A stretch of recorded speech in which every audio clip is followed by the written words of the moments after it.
Olá, esse é o segundo vídeo então sobre o programa Escola Sem Partido, que está se disseminando aí pelo Brasil inteiro.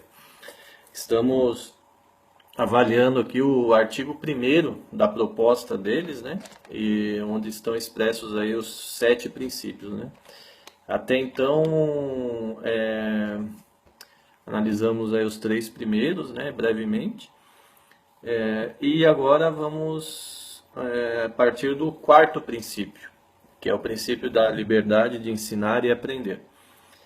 Neste sentido aí, esse princípio se pauta no inciso 2º do artigo 206 da Constituição, né, que diz ali, liberdade de aprender, ensinar, pesquisar e divulgar o pensamento, a arte e o saber. Então, um dos fundamentos do programa, né, Escola Sem Partido, é a limitação, não é, que eles querem, a limitação da liberdade de ensinar, né? Ou seja, para eles, teoricamente, liberdade de ensinar não é a mesma coisa do professor ter na sala de aula liberdade de expressão, né? Bom, teoricamente, creio que está correta essa separação entre liberdade de ensinar e liberdade de expressão. De fato, se não houver ali na sala de aula uma relação democrática, o professor falar tudo o que ele quiser, ou seja, expressar na sala de aula a sua opinião sem uma mediação, assim, é complicado. Então é diferente, de fato, liberdade de ensinar e liberdade de aprender. Liberdade de ensinar e liberdade de expressão, né? A escola estatal, o professor como funcionário público tem essa limitação também de expressão, né? A liberdade do professor se pauta na liberdade de ensinar. Aqui, do meu ponto de vista, isso está na lei, está na LDB, está em toda. Liberdade de ensinar é muito amplo, né? Eu acho que dá para trabalhar numa concepção democrática aí tranquilamente, né? Mas eles se focam aí nesse programa muito nessa, né, na liberdade de ensinar, e restringir a liberdade de ensinar. Isso é a base do projeto, uma das bases fundamentais. Restringir a liberdade de ensinar. Não é? A liberdade de ensinar, quer dizer, que é o fundamento desse projeto, a liberdade de ensinar vai até onde, né, vai a liberdade da família de garantir para o seu filho a formação moral desejada por eles, né? Bom, e também atenta um pouco contra a liberdade de aprender, né? Atenta um pouco, não, atenta, né? Porque, na verdade, o programa Escola Sem Partido, ele atenta contra a liberdade do estudante aprender coisas, por exemplo, como a sexualidade, né? E não só sobre isso, né? Na verdade, atenta contra o princípio da liberdade de aprender criticamente, né?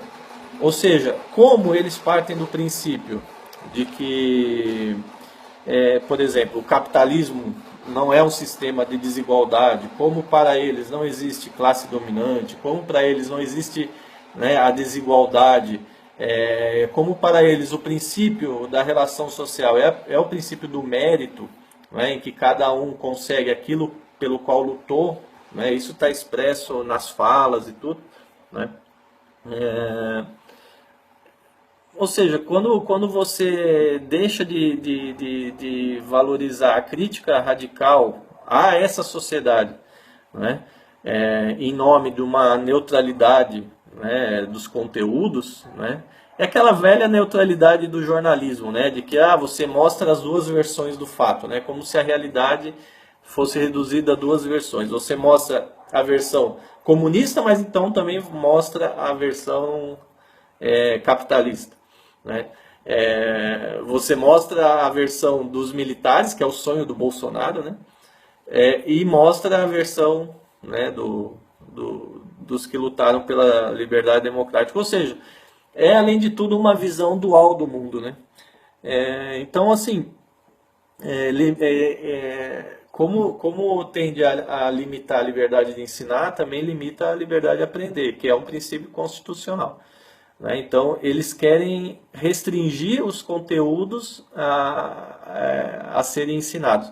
E, na verdade, assim, tem outra coisa por trás disso tudo, que eles sempre falam ali também, que na escola a escola tem que ensinar a ler, escrever e pronto, né? Quer dizer, na verdade há uma concepção limitada mesmo do conteúdo aí, né? Enfim, inclusive atenta contra a liberdade de divulgar o pensamento também, né? Que é uma outra liberdade importante, né? Atrelada aí à liberdade de ensinar, né? Então, assim, eles partem do princípio de que qualquer explicação vale, entendeu? Então, assim, bom, o fato de existir desigualdade no mundo, né, segundo o princípio do liberalismo que eles defendem, porque são conservadores liberais, né,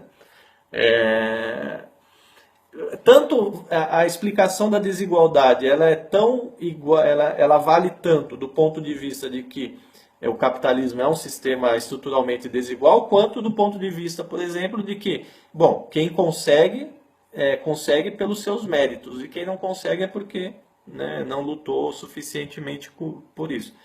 Uma expressão desse tipo de pensamento se dá, por exemplo, no repúdio às cotas, né? Por exemplo, nas universidades. Ou seja, há uma recusa explícita, não é isso? Uma recusa explícita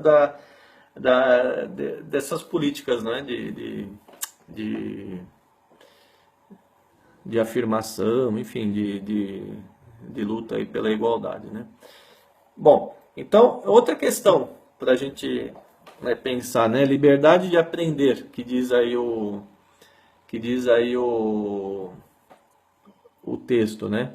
Quem decide sobre essa liberdade de aprender? Né? Os pais decidem o que o filho tem que aprender na escola? Ou é a escola, ou o sistema educacional que define isso? Ou é a criança que define o que ela quer aprender ou não? Né? Quem define os conteúdos? Né? É a família ou é o Estado? Né? Então aqui uma discussão de fundo entre o público e o privado, e no caso aqui entendido o privado como o fórum privado das famílias, né? Então é uma discussão fundamental, assim, no sentido de que ela vai aos fundamentos, né, da relação capitalista público-privado. Né? Essa discussão parecida já teve na década de 50, por exemplo, quando da discussão entre Anísio Teixeira, do Anísio Teixeira, né, sobre a lei de 61, a lei de diretrizes básicas de 61, 4024, né?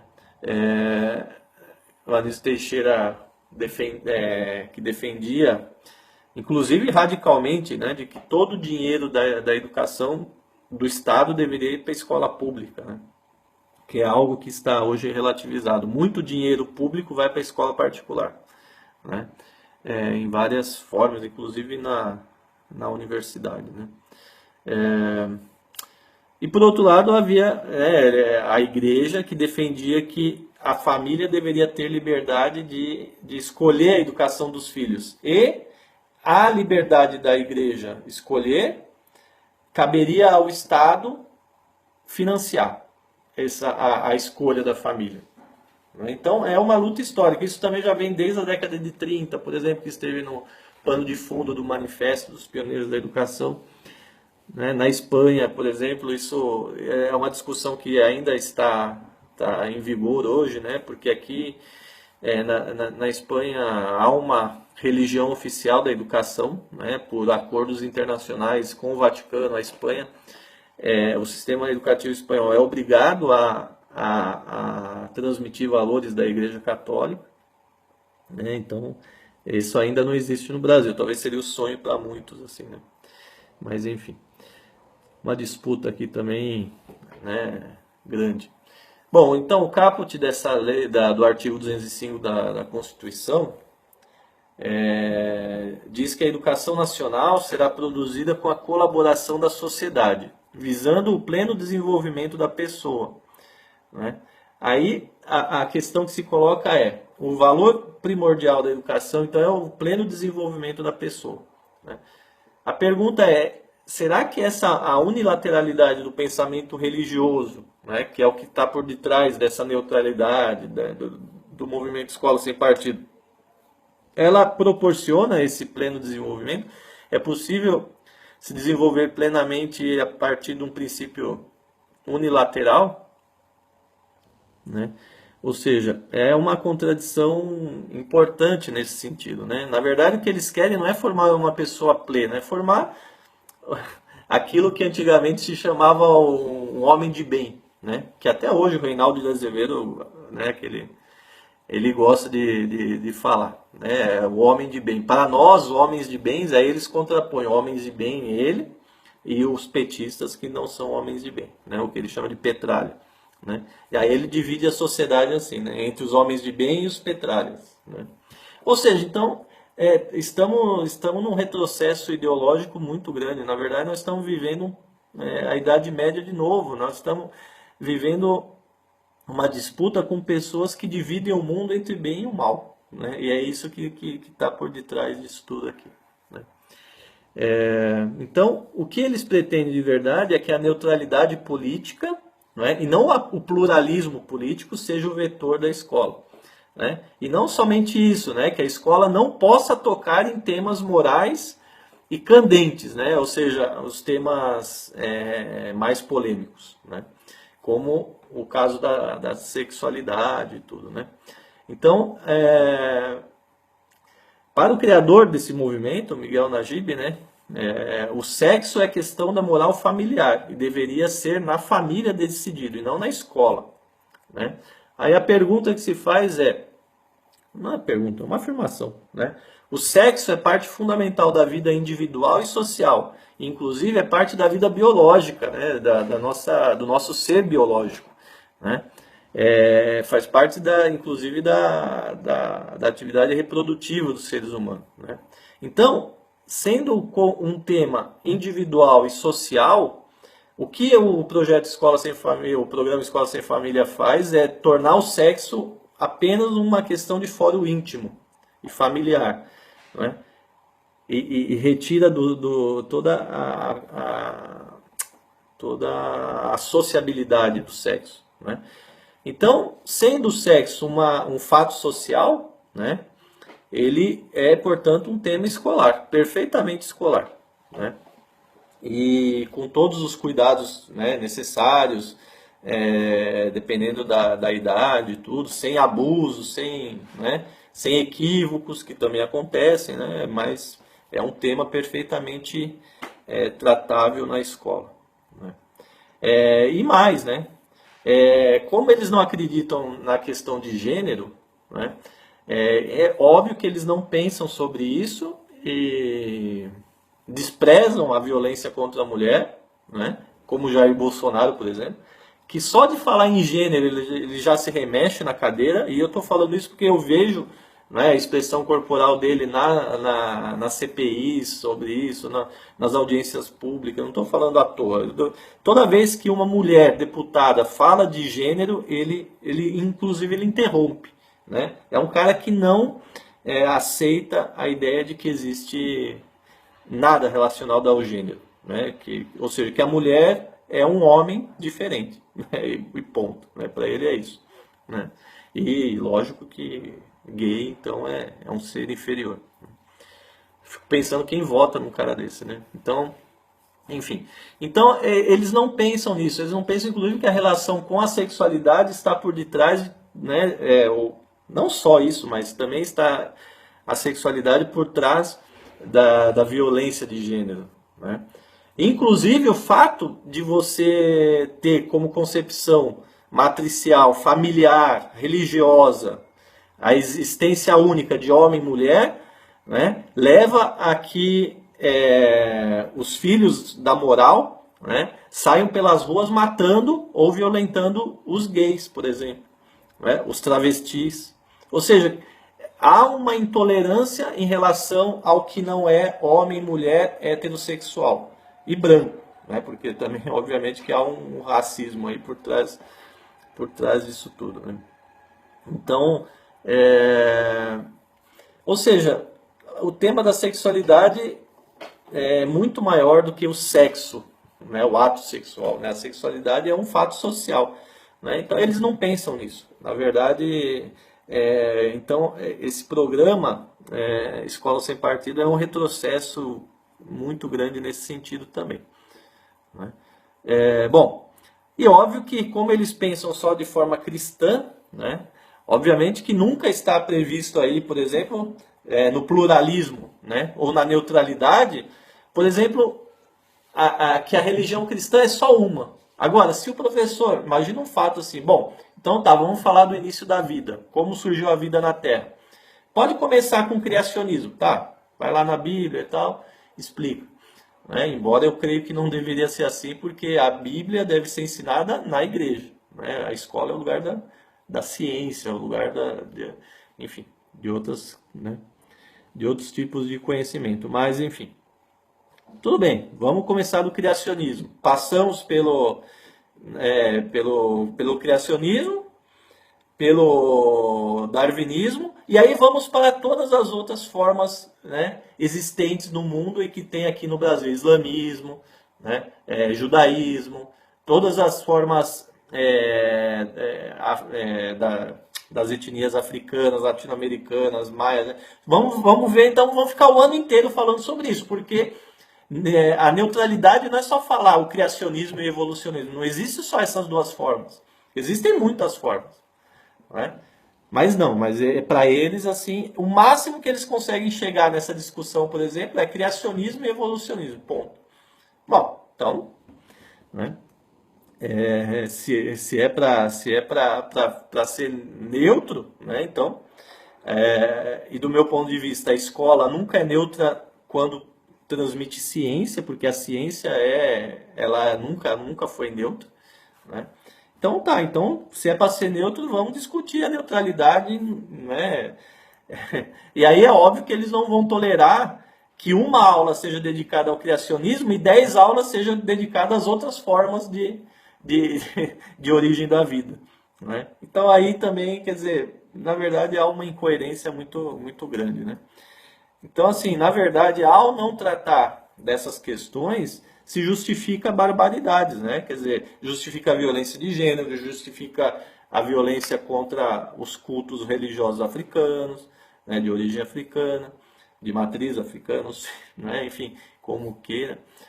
Ou seja, ao não tratar disso, né, você deixa para a esfera pessoal, familiar, né, essas questões. E aí, quer dizer, você perde na instância social a base de uma convivência com a diversidade, né, que é fundamental. Né? Então, se pensar que aqueles jovens que saem na rua para violentar gay, volta para casa e tem lá o papai e a mamãe, né, ensinando para eles, olha filhinho, a família correta é o pai, a mãe e os filhos. Aí o cara vai para a rua, cresce com isso na cabeça e vê, bom, tem mulher e homem, e esse cara aqui é um homem vestido de mulher, então ele está errado, eu tenho que matar. Né? Quer dizer, ou seja, é o princípio do fascismo, né? É o princípio do nazismo. Né? Bom, e óbvio que como eles são nazistas, né? São fascistas, mas não podem dizer que são, eles sempre falam assim, ó, pode falar do nazismo, isso também é literal. Pode falar do nazismo, mas tem que falar que o Stalin teve acordo com o Hitler, que é verdade. Né? Mas enfim, o fato é que no discurso você percebe assim que eles sempre colocam algo assim, bom, tem que relativizar, né? Então, inclusive relativizar o nazismo com essa proposta, né, de que o nazismo, bom, inclusive eles falam até que o nazismo tem um cunho comunista e tudo, enfim, por conta de que o Hitler era do Partido Nacional Socialista. Enfim, assim, na verdade é um povo que não estuda, que não tem compromisso com a verdade. A única verdade deles é a Bíblia, a única verdade para eles é uma leitura enviesada da Constituição, né? Uma leitura enviesada, quer dizer, uma falta de leitura de direitos humanos, porque é óbvio que uma leitura unilateral, né, não respeita direitos humanos, né? Então é um retrocesso assim muito grande, né? Bom, a questão da mulher também, né? Mais uma questão que é mulher e família, né? Um tema que vem à tona assim. Bom, o fato da mulher sair para trabalhar que foi um tema gerador aí da crise familiar. Então, quer dizer, a mulher mais uma vez é culpabilizada e tudo mais. Não conseguem enxergar o problema no próprio modo de ser, né, do sistema capitalista que exige não só da mulher, mas do homem, da mulher, de todo mundo, todos os gêneros possíveis, o fato de que a vida, né, para você manter a vida é preciso trabalhar e não trabalhar pouco, né? Trabalhar muito para ganhar pouco, né? Então assim, a ausência dos pais sejam eles dois pais, duas mães, ou um pai e mãe, mulher e homem, enfim, a ausência, né, por conta do trabalho e de tudo mais, né? E as mesmas pessoas que defendem um projeto desse, por exemplo, estão lá no restaurante, papai e a mamãe com o celular na mão e a filhinha ali, assim, né, que ainda não tem celular. Se tem celular, tá os três em celular. Se não tá, ou seja, então é, é muito complicado. Eles querem explicar a crise familiar por causa da ideologia de gênero. Né? Por exemplo, esses caras que ficam defendendo os gays, que ficam defendendo o aborto, eles criam essa crise familiar. Enfim, é complicado isso tudo, porque você está discutindo com pessoas que não têm compromisso nenhum com a verdade, né? Então, eles falam de neutralidade, mas eles não conseguem minimamente se colocar numa posição minimamente coerente com a história, né? Eles não têm leitura de história, não têm leitura da sociedade, né? Ou seja, quer dizer, como que você vai analisar a sociedade capitalista se você nega a existência de classe social, se você nega a existência de uma elite, se você nega a existência da desigualdade? Não dá. E aí eles ficam criando mecanismos, né? O quinto, vou passar um pouco mais rápido aqui, que está demorando muito, né? O quinto princípio, o reconhecimento da vulnerabilidade do educando como parte mais fraca da relação de aprendizado. Esse, para mim, o quinto é um núcleo de bom senso, né? De fato, o aluno, o estudante, né, na sala de aula, em relação ao professor, ele está numa relação de hierarquia. Não dá para a gente negar isso, né? Então, do ponto de vista, por exemplo, de uma educação libertária, né, a ideia é acabar com a hierarquia professor-aluno na relação de aprendizagem, né? Mas, sim, a escola é uma instituição hierárquica, né, hierarquizada. E esse projeto Escola Sem Partido, ele não acaba com a hierarquia, né? Ao contrário, ele judicializa a hierarquia, né? Ele retira a possibilidade, não é que ele retira a possibilidade do diálogo, mas ele põe em primeiro plano a judicialização da educação, né? Ao invés da gente aprimorar os mecanismos de participação da família na escola, não. Esse projeto ele vai no sentido contrário. Professor que caminhar fora dessa linha vai ser ou penalizado, ou vai ser advertido, ou vai ser, né, enfim, até, quem sabe, mandado embora. Enfim, se isso se torna uma lei, o professor não segue essa linha, ele vai estar cometendo um ato ilegal e, portanto, né? Ou seja, é óbvio, é notório, né, que a escola é uma instituição hierárquica, né? Por isso, né, do ponto de vista que a gente defende, a educação deveria ser feita de outra forma, né, e não na forma escolar, né? A forma escolar ela sempre foi hierárquica, né? E óbvio que dentro dessa estrutura hierárquica há professores que abusam da autoridade, né? E isso há muito, né? Então, assim, ao mesmo tempo que a gente tem que combater o Escola Sem Partido, porque ele retroage isso, ele torna a escola um lugar ainda mais árido, né? Nós temos que combater também por um outro lado, né? Combater as hierarquias para tornar a escola um lugar mais democrático, radicalmente democrático, né? Bom, eu não vou aprofundar mais muito nisso, mas de fato assim isso é um reconhecimento pedagógico, né? Não dá para dizer que o aluno na escola atual está na mesma situação que o professor, mas do ponto de vista que a gente defende seria por fim a hierarquia, né? No sentido de que a educação democrática era uma educação entre pares, né? O professor tem uma função fundamental, mas ele não tem uma relação hierárquica com o aluno. É diferente.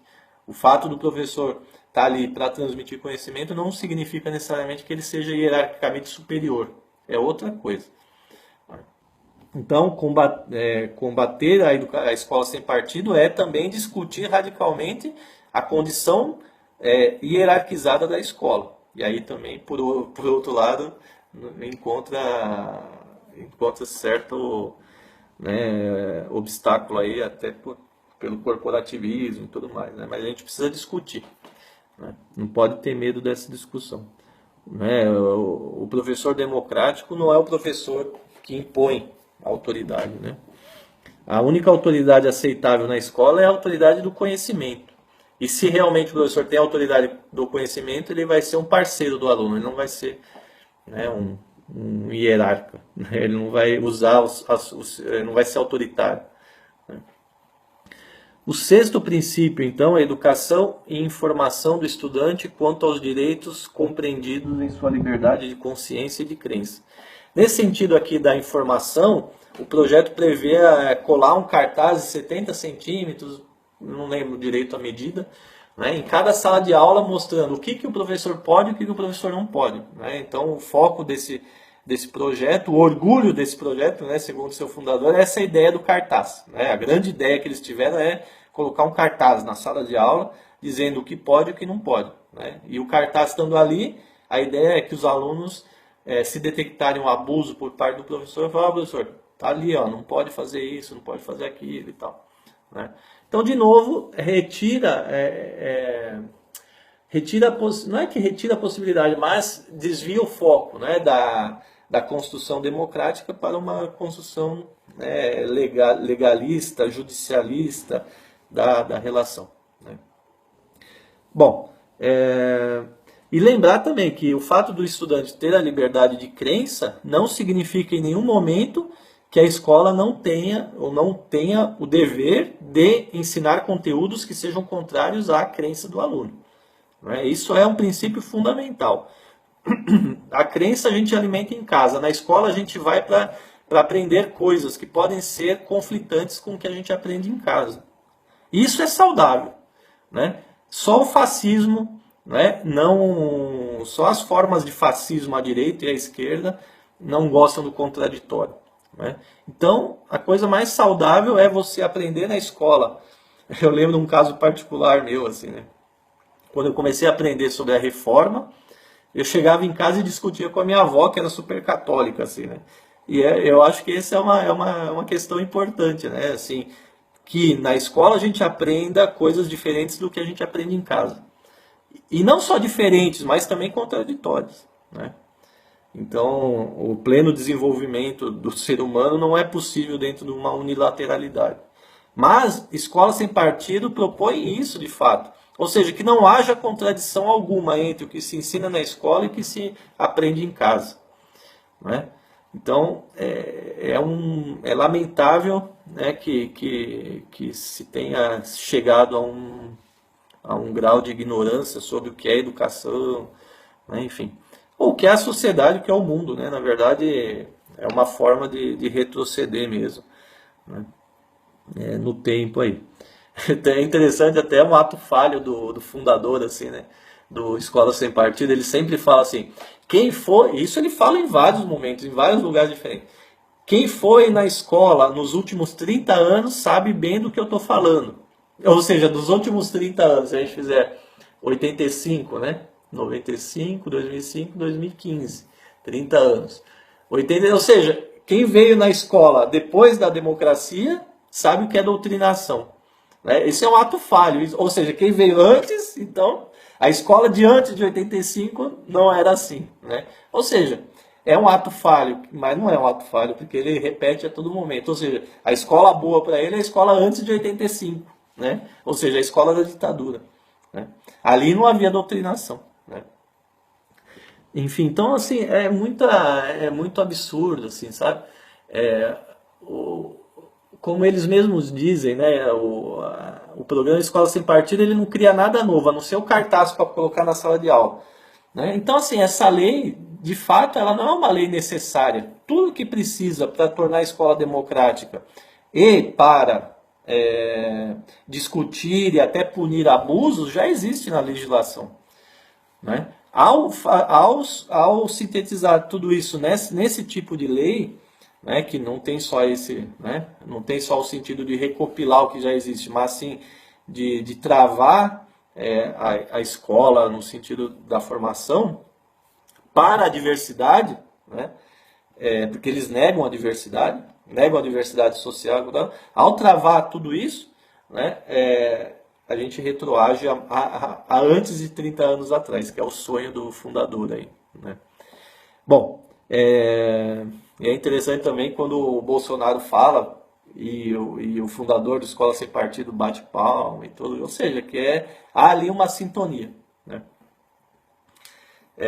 Então, enfim, o que a gente não pode admitir é que uma determinada crença de uma determinada família ou de um grupo de famílias determine o que a escola tem ou não que ensinar, né? Porque aí estaria sendo quebrado o caráter público da escola, né?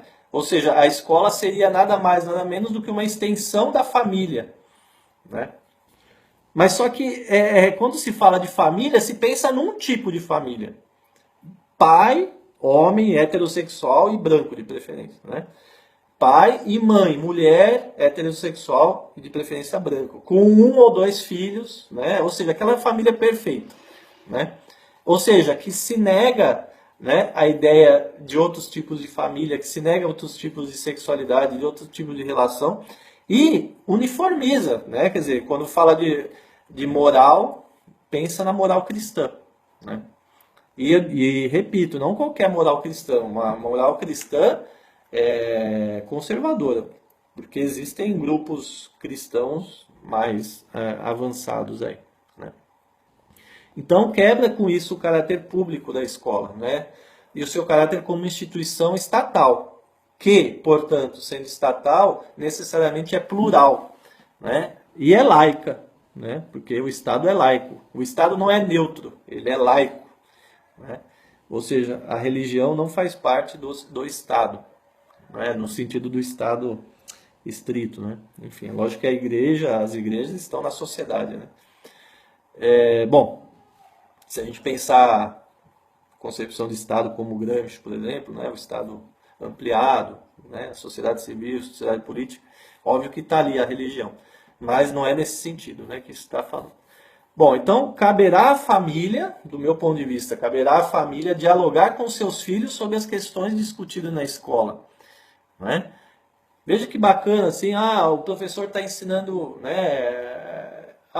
O professor falou que a vida surgiu, sei lá, os homens surgem a partir da evolução do macaco. Mas lá na igreja o padre falou que o Deus criou tudo, e aí, como que... Né? Quer dizer, a discussão das diversas formas de ver o mundo só pode ser positiva, né? Só pode ser positiva. Agora, se os pais têm preguiça de discutir, se os pais não têm capacidade de discutir, se os pais não têm capacidade de conversar com seus filhos, né, e de criá-los para a diversidade, né, e criá-los para pensar que o mundo é muito mais complexo do que aquilo que ele vê na casa dele, né, que existem mais livros do que aqueles livros que eles têm em casa, né, para aqueles que têm livro em casa, né, porque muita gente nem tem isso, né? Isso só pode ser positivo, né? E só é negativo para aqueles que pensam de uma forma unilateral, né? Então, eu escrevi aqui, né? Educar fascistas ou radicais dogmáticos é educar segundo um pensamento único, né? E, na verdade, o Escola Sem Partido é a ideia de um pensamento único travestido de neutralidade. Bom, um artigo, o inciso 7º do artigo 1º, que é o coração do projeto, né? Direito dos pais a que seus filhos recebam a educação moral que esteja de acordo com suas próprias convicções. Esse tema é um tema recorrente aqui, né? Na Espanha também. É um eixo, não, da reforma educacional, né? Que está ocorrendo agora, né? É uma reforma que retirou da grade a disciplina de educação para a cidadania e volta do ensino religioso, enfim, e reforça, né? Agora o ensino religioso já é uma disciplina como outra qualquer, com avaliação, com peso para a entrada na universidade e tudo mais, né? Ou seja, no Brasil a gente não está ainda tão assim, né? Ainda a religião é uma optativa, né? Mas enfim, o sonho deles é esse. Mas aqui, esse inciso 7º, ele diz respeito a um artigo da Convenção Americana sobre Direitos Humanos, né? Foi assinada em São José da Costa Rica. E o Brasil é signatário, né? Então, assim, de fato, é correto dizer que o Brasil é signatário desse acordo de direitos humanos e, portanto, ele tem a obrigação de cumprir isso, né? Bom, o fato é que dizer simplesmente que o direito dos pais é que seus filhos recebam educação moral que esteja de acordo com suas próprias convicções não significa impor à escola essa moral familiar, né? E não significa reduzir o papel da escola vamos dizer, a estar dentro, né, dessa gama da moral familiar, né? O direito de receber uma educação moral de acordo com as suas próprias convicções não pode significar, a não ser num regime fascista, o conhecimento e o contato com o contraditório, né? É óbvio que ninguém aqui é a favor de doutrinação, né? Eu sou o primeiro a ser contra qualquer tipo de doutrinação. Acho que a maior doutrinação que existe na escola é uma doutrinação conservadora, né? Com alguns casos, e até bastante casos também, de doutrinação à esquerda, né? Que para mim qualquer doutrinação é burra, né? Mas, de fato, por trás do combate à doutrinação, o que eles querem é mais. Eles querem que a escola não discuta temas polêmicos, né? Então, assim, inclusive chegam a duvidar de Zumbi dos Palmares, por exemplo, né? Dizer assim, mas Zumbi dos Palmares também tinha escravos, até aquela polêmica de que Zumbi seria homossexual. Ou seja, que é uma miséria do debate aí. Na verdade, eles não querem debater questões relativas à diversidade, né? Inclusive de cunho racista, inclusive de cunho sexista, né? Esse projeto tem tudo isso, né, ao eliminar o debate da diversidade, né? Então, assim, a escola estaria reduzida à moral familiar, né? O direito dos pais a que seus filhos recebam educação moral que esteja de acordo com as suas próprias convicções, num sistema liberal que eles defendem, né, teria como contraparte, né, deveria ter como contraparte que os pais paguem por esse tipo de educação. Não, mas aí o liberalismo brasileiro é um liberalismo, né, diferente, né? É um liberalismo malandro, né? Porque gostam de defender a liberdade do mercado, mas quando mexe no bolso aí fica difícil, né? Então, se eles querem ter a educação que eles querem, eles que paguem. Paguem uma escola que esteja de acordo com aquilo. Da escola pública, a única coisa que se pode cobrar é que não doutrine, né? Agora, a escola pública é o lugar da pluralidade, é o lugar da discussão, é o lugar de formação. E óbvio que é o lugar também de alfabetização, de conhecimento científico, de outras formas, né, do desenvolvimento, enfim, né, do futuro do ser humano aí que está na escola, dos estudantes, né? Então, o fato o Estado não pode pagar, né, por uma educação especializada para cada família, segundo a moral defendida, né, por ela.